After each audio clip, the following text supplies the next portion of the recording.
நீங்கள் பார்த்துக் கொண்டிருப்பது AJK டிவியின் புதுவை மாலை. வணக்கம்.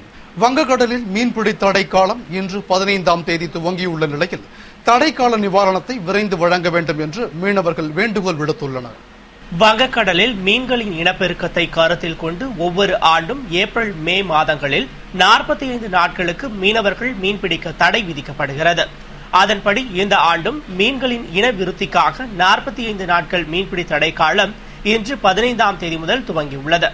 இதனால் புதுவையில் சுமார் 3500க்கும் மேற்பட்ட படகுகள் கடலுக்குள் செல்லாமல் துறைமுகங்களில் நிறுத்தி வைக்கப்பட்டுள்ளன. புதுவையில் மீனவர்கள் கடலுக்குள் செல்லாத நிலையில் வெளிமாநிலங்களிலிருந்து மீன்கள் வரவழைக்கப்படுவதால் மீன்களின் விலை உயர வாய்ப்புள்ளது. இதனிடையே மீன்பிடி தடை காலத்தில் மீனவர்கள் தங்கள் படகுகளையும் வலைகளையும் சரி செய்து புதுப்பிக்கும் பணியில் ஈடுபடுவர். அப்படி அப்பணியில் ஈடுபடுவதற்காக ஆண்டுதோறும் அரசு வழங்கும் தடைக்கால நிவாரணத்தை எதிர்பார்த்து காத்துள்ளனர். இதுகுறித்து மீனவர்கள் கூறுகையில், கடந்த ஆண்டு தடைக்கால நிவாரணம் வழங்கப்படாமல் தானே புயல் நிவாரணத்தோடு சரியாகிவிட்டதாக அரசு கூறிவிட்டதாகவும், மேலும் டீசல் மானியம், பெயிண்ட் பணம் என்று எதுவும் வழங்கவில்லை என்றும், அரசு கொடுக்கும் நிதியை துறை அதிகாரிகள் கொடுக்காமல் உள்ளதாகவும் குற்றம் சுமத்தினர். இதனால் மீனவர்கள் மிகவும் வறுமையில் உள்ளதாகவும், இந்த ஆண்டும் நிவாரணம் வழங்கப்படவில்லை என்றால் அடுத்த ஆண்டு தடையை பொருட்படுத்தாமல் மீன்பிடிக்க செல்வோம் என்றும் தெரிவித்தனர். ஆண்டுக்கு ஒரு முறை சென்ட்ரல் கவர்மெண்ட் போடும் 45 நாள் மீனவர்களுக்கான தடை காலத்தை நாங்கள் கையாண்டு கொண்டு இருக்கிறோம். அரசாங்கத்தால் கொடுக்கப்பட்ட நிதியை டிபார்ட்மெண்ட் எங்களுக்கு 2 ஆண்டு காலமாக கொடுக்கவில்லை. இந்த ஆண்டு கொடுக்கணும் என்று எதிர்பார்க்கிறோம். அப்படி இந்த ஆண்டு அரசாங்கத்தால் கொடுக்கப்பட்ட நிதியை எங்களுக்கு கொடுக்கவில்லை என்றால் நாங்கள் அடுத்த ஆண்டு கட்டுப்பட்டு இருக்க மாட்டோம். சென்ட்ரல் கவர்மெண்ட்டாக இருந்தாலும் ஸ்டேட் கவர்மெண்ட்டாக இருந்தாலும் நாங்கள் மீறி விட்டு மீனவர்கள்லாம் கடலுக்கு செல்வோம். 45 நாள் என்பது எங்களுடைய பொருள் மிகவும் அழிவு. எந்த பொருளும் ரன்னிங்கில் இருந்தால் தான் அந்த பொருள் கண்டிஷனாக இருக்கும். 45 நாள் கடந்ததுனாக்கா எல்லாம் இரும்பு சம்மந்தப்பட்ட பொருள். அதுக்கு நாங்கள் ஆண்டுக்கு ஒரு முறை 4 லட்சம் 3 லட்சம் செலவு பண்ணுறோம். அரசாங்கத்தால் கொடுக்க டீசல் மானியம் 2 ஆண்டா டீசல் மானியம் நின்று போச்சு. 2 ஆண்டா தடைகால பணம் கொடுக்கலை. இந்த ஆண்டு அது மாதிரி சூழ்நிலை உருவானா இந்த அரசாங்கத்தையும் இந்த டிபார்ட்மெண்ட்டையும் மீறி விட்டு அடுத்த மறைகளுக்கு 45 நாள் நாங்கள் கட்டுப்பட்டு இருக்க மாட்டோம். புதுவை கோரிமேடு சாலையில் புதியதாக கட்டப்பட்டுள்ள அப்பா பைத்தியம் சுவாமி திருக்கோயிலின் கும்பாபிஷேகம் முதலமைச்சர் ரங்கசாமி தலைமையில் நடைபெற்றது. சேலம் அப்பா பைத்தியம் சுவாமிகளின் தீவிர பக்தரான முதல்வர் ரங்கசாமி திலசை வீமகவுண்டன் பாளையம் கோரிமேடு சாலையில் அப்பா பைத்தியம் சுவாமி திருக்கோவிலை புதிதாக நிறுவியுள்ளார். இப்புதிய கோவிலின் கும்பாபிஷேக விழா கடந்த 12ஆம் தேதி திருவிளக்கு வழிபாடு மற்றும் நிலத்தேவர் வழிபாடுகளுடன் துவங்கின. தொடர்ந்து வேள்விகள் நடத்தப்பட்ட நிலையில் கோவில் கும்பாபிஷேகம் முதல்வர் ரங்கசாமி தலைமையில் இன்று 15ஆம் தேதி நடைபெற்றது. இதனை முன்னிட்டு அதிகாலை 4ஆம் கால வேள்வியும், தொடர்ந்து திருக்குடங்கள் புறப்பட்டு விமான திருக்குட நன்னீராட்டும், தொடர்ந்து ஸ்ரீ சர்க்குரு அப்பா பைத்தியம் சுவாமிக்கு திருக்குட நன்னீராட்டும் முதல்வர் ரங்கசாமி முன்னிலையில் நடைபெற்றது. கும்பாபிஷேக விழாவில் சபாநாயகர் சபாபதி, துணை சபாநாயகர் TPR செல்வம், அமைச்சர்கள் தியாகராஜன், பன்னீர்செல்வம், ராஜவேலு, சட்டமன்ற உறுப்பினர்கள் நேரு, வைத்தியநாதன், கார்த்திகேயன், கல்யாணசுந்தரம், வாரிய தலைவர்கள், அரியாங்குப்பம் NR காங்கிரஸ் பிரமுகர் பொன் ராஜேந்திரன், NR காங்கிரஸ் நிர்வாகிகள், தொண்டர்கள் மற்றும் பக்தர்கள் என ஆயிரக்கணக்கானோர் கலந்து கொண்டனர். தொடர்ந்து பக்தர்களுக்கு முதல்வர் ரங்கசாமி அன்னதானம் வழங்கினார். சர்வதேச சந்தையில் கச்சா எண்ணெய் விலை குறைந்து வருவதால் மீண்டும் பெட்ரோல் விலை லிட்டருக்கு ₹1.50 குறைக்கப்பட உள்ளதாக தகவல் வெளியாகியுள்ளது. பெட்ரோல் விலையை நிர்ணயம் செய்யும் உரிமையை மத்திய அரசு எண்ணெய் நிறுவனங்களிடமே ஒப்படைத்த பிறகு அவ்வப்போது சந்தை நிலவரங்களுக்கு ஏற்ப எண்ணெய் நிறுவனங்கள் பெட்ரோல் விலையை மாற்றியமைத்து வருகிறது. அதன் அடிப்படையில் சர்வதேச சந்தையில் கடந்த சில மாதங்களாக கச்சா எண்ணெய் விலை மிகவும் குறைந்துள்ளதாலும் டாலருக்கு நிகரான இந்திய ரூபாயின் மதிப்பு சீராக உள்ளதாலும் கடந்த 1ஆம் தேதி பெட்ரோல் விலை லிட்டருக்கு 85 காசுகள் குறைக்கப்பட்டன. இந்நிலையில் கச்சா எண்ணெய் விலை உயர்வடையாமல் சாதகமான சூழ்நிலை நிலவுவதால் பெட்ரோல் விலையை மேலும் ₹1.50 வரை குறைக்க எண்ணெய் நிறுவனங்கள் முடிவு செய்துள்ளதாக தகவல் வெளியாகியுள்ளது. மேலும் டீசலுக்கு அளித்து வந்த மானியத்தை நிறுத்திய மத்திய அரசு ஒவ்வொரு மாதமும் இழப்பை சரிகட்ட 50 காசுகள் வரை டீசல் விலையை உயர்த்திக் கொள்ள எண்ணெய் நிறுவனங்களுக்கு அனுமதி அளித்ததை தொடர்ந்து இம்மாதத்திற்கான டீசல் விலை 50 காசுகள் உயர்த்தப்பட உள்ளதாகவும், எனவே குறைக்கப்பட்ட பெட்ரோல் விலையும் உயர்த்தப்பட்ட டீசல் விலையும் இன்று நள்ளிரவு முதல் அமலுக்கு வர உள்ளதாக தகவல்கள் தெரிவிக்கின்றன. மதுரை வழக்கறிஞர் மீது காவல்துறை வழக்கு பதிவு செய்துள்ளதை கண்டித்து புதுவை வழக்கறிஞர்கள் நீதிமன்ற புறக்கணிப்பு போராட்டம் செய்தனர். மதுரை வழக்கறிஞர் சங்க செயலாளர் ராமசாமி மீது இந்திய இறையாண்மைக்கு எதிராக பேசியதாக மதுரை காவல்துறை வழக்கு பதிவு செய்ததை கண்டித்தும் உடனடியாக பொய் வழக்கை வாபஸ் பெற கோரியும் தமிழக புதுவை வழக்கறிஞர் கூட்டமைப்பு நீதிமன்ற புறக்கணிப்பு போராட்டத்திற்கு அழைப்பு விடுத்திருந்தது. அதன்படி புதுவை வழக்கறிஞர்கள் சங்கத் தலைவர் குமரன் தலைமையில் நீதிமன்ற புறக்கணிப்பில் ஈடுபட்டனர். சுமார் 13 நீதிமன்றங்களைச் சேர்ந்த 700 வழக்கறிஞர்கள் நீதிமன்ற புறக்கணிப்பில் ஈடுபட்டதால் பணிகள் வெகுவாக பாதிக்கப்பட்டன.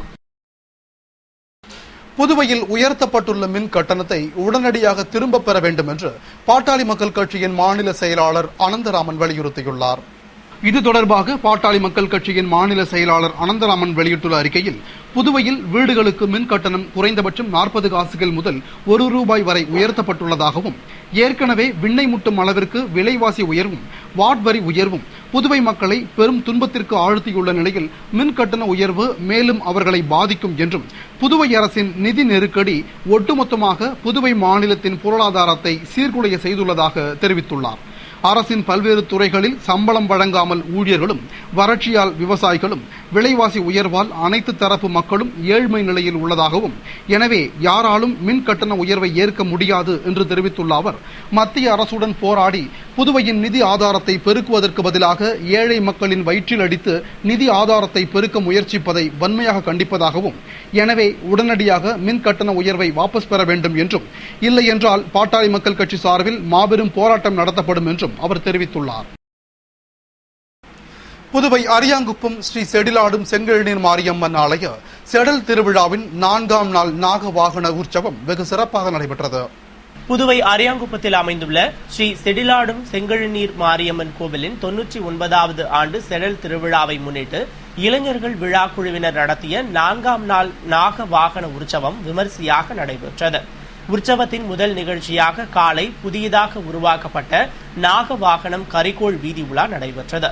பின்னர் நடைபெற்ற சிறப்பு அபிஷேக ஆராதனையை தொடர்ந்து சுமார் 2000 பக்தர்களுக்கு வழங்கப்பட்ட அறுசுவை அன்னதானத்தை என்ஆர் காங்கிரஸ் பிரமுகரும் ஜேபிஆர் பேரவைத் தலைவருமான பொன் ராஜேந்திரன் துவக்கி வைத்தார். அதனைத் தொடர்ந்து இரவு விழாவின் முக்கிய நிகழ்வாக மின் விளக்கு அலங்காரத்துடன் புதிய நாக வாகனத்தில் மேலதாளங்கள் முழங்க வான வேடிக்கையுடன் அம்மன் வீதி உலா வெகு சிறப்பாக நடைபெற்றது. ஏராளமான பக்தர்கள் உற்சவத்தில் கலந்து கொண்டு அம்மனை தரிசனம் செய்தனர். விழாவிற்கான ஏற்பாடுகளை இளைஞர்கள் விழா குழுவினர், அறங்காவலர் குழுவினர் மற்றும் ஊர் பொதுமக்கள் செய்திருந்தனர். தமிழக அரசின் 2ஆம் பசுமை திட்டமான உழவர் பெருவிழா வானூர் வட்டம் இலவம்பட்டு கிராமத்தில் நடத்தப்பட்டது.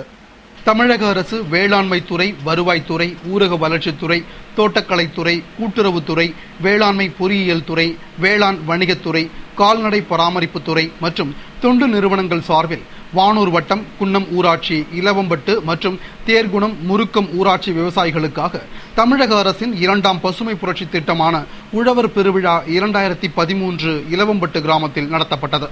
ஊராட்சி மன்ற தலைவர் காமராஜ் தலைமையில் நடைபெற்ற விழாவில் தமிழக ஊரக தொழில்துறை அமைச்சர் மோகன் சிறப்பு விருந்தினராக கலந்து கொண்டு விவசாயிகளுக்கு நலத்திட்ட உதவிகளை வழங்கினார். தொடர்ந்து வானூர் சட்டமன்ற உறுப்பினர் ஜானகிராமன், ஒன்றிய பெருந்தலைவர் சிவா, வேளாண்மை உதவி இயக்குநர் கென்னடி ஜெயக்குமார் ஆகியோர் வாழ்த்தி பேசிய விழாவில் மாவட்ட கவுன்சிலர் பக்தவச்சலம், உழவர் ஆர்வலர் குழு தலைவர் கணபதி உள்ளிட்ட நிர்வாகிகள், விவசாயிகள் பலர் விழாவில் கலந்து கொண்டனர். வில்லியனூர் மாதா கோவிலின் ஆண்டு பெருவிழாவின் இறுதி நிகழ்ச்சியாக ஆடம்பர தேர்பவனி நடைபெற்றது. ஏராளமான கிறிஸ்தவர்கள் விழாவில் கலந்து கொண்டனர். வில்லியனூர் மாதா கோவிலின் ஆண்டு பெருவிழா கடந்த 6ஆம் தேதி கொடியேற்றத்துடன் துவங்கியது.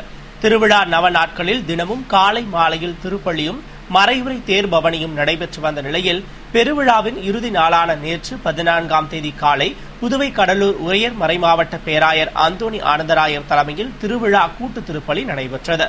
அதனைத் தொடர்ந்து இரவு முக்கிய நிகழ்வான ஆடம்பர தேர்பவனி நடைபெற்றது. ஏராளமான கிறிஸ்தவர்கள் ஆடம்பர தேர்பவனி நிகழ்ச்சியில் கலந்து கொண்டனர். நிகழ்ச்சிக்கான ஏற்பாடுகளை வில்லியனூர் ஆலய பங்கு தந்தை ரிச்சர்ட் தலைமையில் பங்கு பேரவை, இளைஞர் இயக்கம், தன்னார்வ பணிக்குழு மற்றும் திருத்தல பக்தர்கள் செய்திருந்தனர். உரிய முறையில் தேர்வு நடத்தி பணி ஆணை வழங்கும் புதுவை அரசின் முயற்சிகளுக்கு தடை கூறுவதை கண்டித்து 17ஆம் தேதி உண்ணாவிரத போராட்டம் நடத்தப்போவதாக அறிவிக்கப்பட்டுள்ளது. இதுகுறித்து யுடிசி, எல்டிசி பணியிடங்களுக்கு தேர்வு செய்யப்பட்டோர் கூட்டமைப்பு அமைப்பாளர் பாஸ்கரன் செய்தியாளர்களுக்கு அளித்த பேட்டியில், புதுவையில் கடந்த 2012ஆம் ஆண்டு மேல்நிலை எழுத்தர், முதுநிலை எழுத்தர், கீழ்நிலை எழுத்தர், பண்டக காப்பாளர், இளநிலை எழுத்தர், தட்டச்சர், சுருக்கெழுத்தர், காவலர், தீயணைப்பாளர் போன்ற பதவிகளுக்கு சுமார் 1500 பணியிடங்களுக்கு புதுவை அரசு போட்டித் தேர்வு நடத்தி தகுதியானவர்களை தேர்வு செய்த நிலையில் காவலர்கள், தீயணைப்பாளர்கள் தற்போது பணி ஆணை பெற்று பயிற்சியில் உள்ளதாகவும், ஆனால் UDC, LDC உள்ளிட்ட பதவிகளுக்கு தேர்வு செய்யப்பட்டவர்களுக்கு பணி ஆணை வழங்கவும் பணியில் அமர்த்தவும் எதிர்ப்பு தெரிவித்து சிலர் நீதிமன்றத்தில் தடை பெற்று வருவதாக குறிப்பிட்டார்.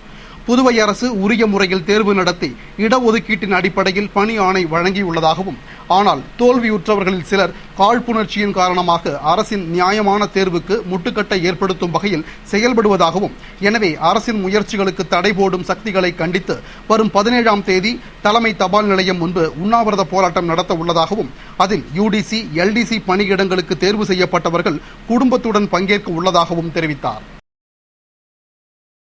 இத்துடன் செய்திகள் நிறைவடைந்தன. வணக்கம்.